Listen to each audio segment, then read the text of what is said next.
आज हम नया टॉपिक लेते हैं गाउस के प्रमेय से कूलाम के नियम का सत्यापन। गाउस के प्रमेय से कूलाम के नियम का सत्यापन। गाउस के प्रमेय से हमने कूलाम के नियम का सत्यापन करना है, तो ध्यान दीजिए इस प्रश्न पे। एक हम गाउसीय पृष्ठ लेंगे।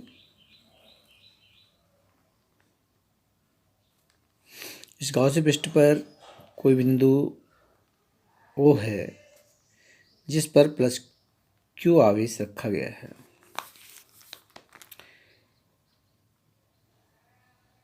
बिंदु O से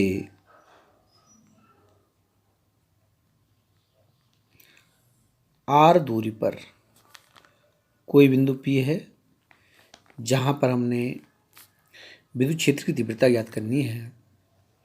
यहाँ पर विद्युत क्षेत्र की दिशा बाहर की ओर दृष्ट होगी।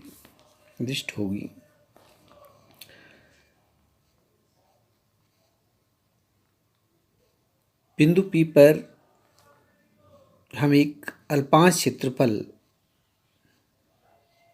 dA लेते हैं। इस अल्पांश क्षेत्रफल का क्षेत्रफल वेक्टर dA विद्युत क्षेत्र की तीव्रता की दिशा में इसी के समांतर होगा। अब सर्वप्रथम हम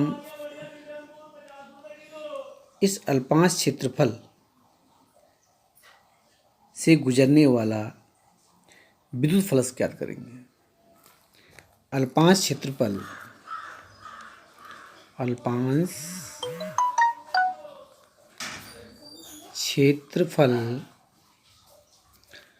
dA से गुजरने वाला विद्युत फ्लक्स इस अल्पांश क्षेत्रफल जो हम लिए यहाँ पर, इस अल्पांश क्षेत्रफल से गुजरने वाला विद्युत फ्लक्स d phi E बराबर E इंटू dA। जैसे हमने पढ़ रखा है विद्युत फ्लक्स में, तो क्या प्रयास होती है E into d phi that is, क्योंकि यहाँ पर जो अल्पांश क्षेत्रफल लिया गया इसलिए इसको यहाँ पर अल्पांश के लिए हम क्या लगाते हैं, D लगाते हैं। तो d phi E that is equal E into dA। D phi E बराबर इसका आएगा EdA cos थीटा। चूँकि यहाँ पर क्षेत्रफल वेक्टर और विद्युत क्षेत्र की तीव्रता एक दूसरे के समांतर हैं, अतः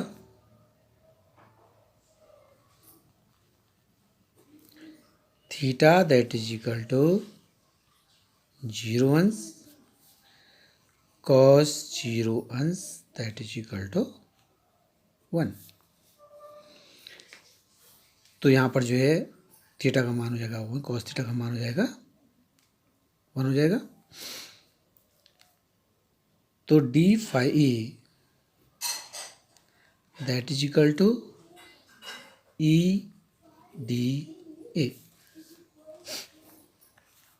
ये अल्पांश क्षेत्रफल में से गुजरने वाला विद्युत फ्लक्स का मान निकल गया है। अब पूरे पृष्ठ से, पूरा जो गाउसी पृष्ठ है, पूरे पृष्ठ से गुजरने वाला विद्युत फ्लक्स, पूरे पृष्ठ से गुजरने वाला विद्युत फ्लक्स।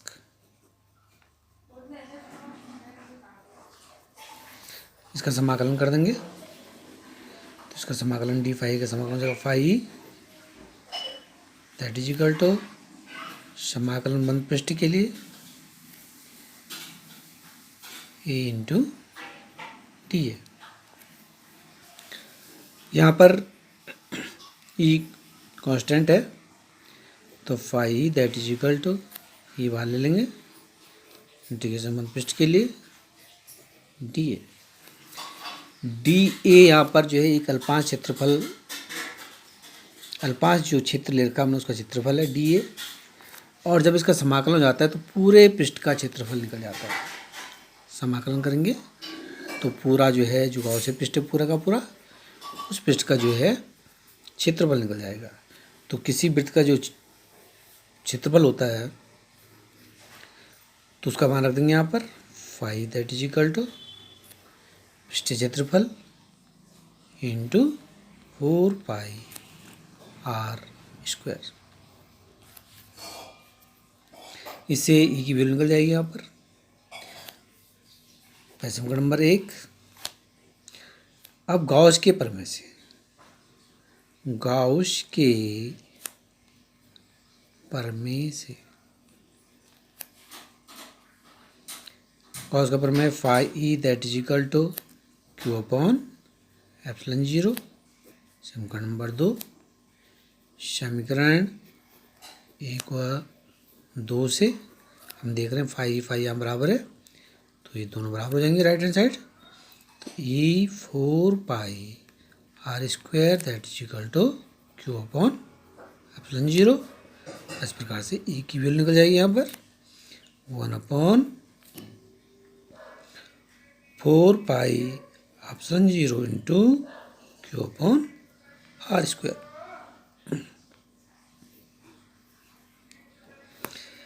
कभी कभी प्रश्न पूछा जाता है कि कूलाम गॉस के प्रमेय से किसी बिंदु पर विद्युत क्षेत्र की तीव्रता ज्ञात कीजिए। ये भी पूछा जाता है कि गॉस के प्रमेय से किसी बिंदु पर विद्युत क्षेत्र की तीव्रता ज्ञात कीजिए। तो इसके लिए ये वाला जो है आप यहाँ तक करेंगे इसको।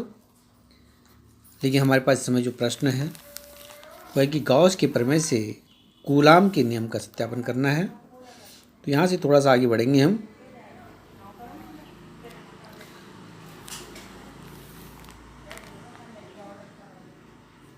कूलाम के नियम को सत्यापन करने के लिए हमें बिंदु P पर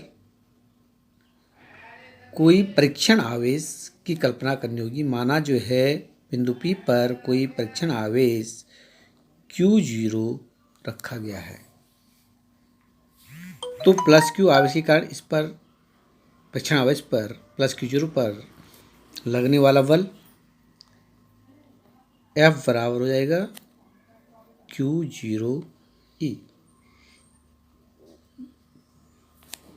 ये विद्युत क्षेत्र की तीव्रता की परिभाषा से जो निकल जाएगा, जो हम जानते हैं चूंकि E बराबर होता है F अपॉन Q0। तो इसी से F निकल गया यहाँ पर F बराबर Q0E। इसको समीकरण नंबर 3 ले लेंगे।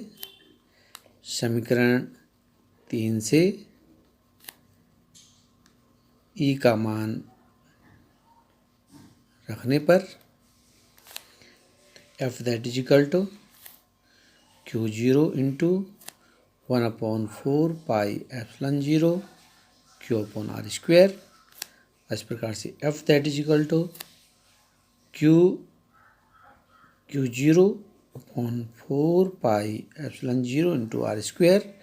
और इसी को हम इस प्रकार से लिख सकते हैं F that is equal to 1/4 pi epsilon 0 into Q0 upon R square. ये यहाँ पर कूलाम का नियम है। दोनों आवेशों के बीच की दूरी के वर्ग के व्युत्क्रमानुपाती होता है तथा दोनों आवेशों की मात्राओं के गुणनफल के अनुक्रमानुपाती होता है। तो इस प्रकार से आप जो है गॉस के प्रमेय से कूलाम के नियम का सत्यापन कर सकते हैं। प्रश्न IMP है, इसको आप जो पढ़ते रहिए, ध्यान से समझिए। जहाँ पर समझ में नहीं आता है आप जो मुझे फिर से पूछ सकते हैं, जहाँ पे कोई डाउट हो।